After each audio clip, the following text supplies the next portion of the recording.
ito ang dream ng karamihan, yung passive income habang you're doing other thing, playing, you're traveling, or anything what you're doing, you are still earning.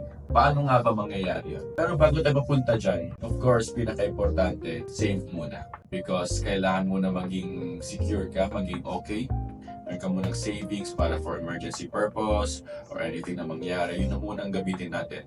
Mag-save muna tayo for 3 to 6 months.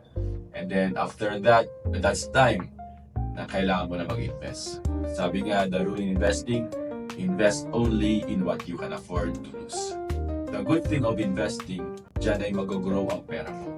Because you cannot be rich by saving alone. Pero by investing, you can be wealthy. Actually, maraming mga ways how to earn passively.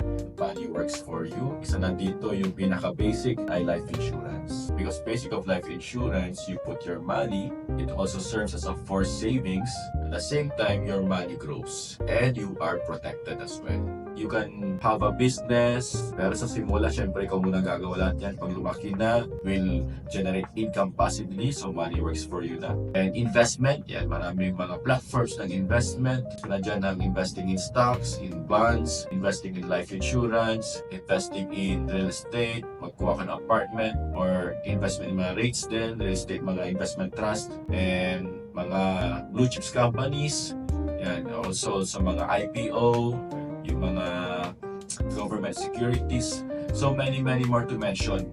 Importante, invest only what you can afford to lose. And magtanong tayo sa mga financial advisors, sa mga financial planners na talagang sila mismo ginagawa nila and they are successful in that area. Para at least talagang i-advise nila is tama. And do your own research. Very open na information ngayon.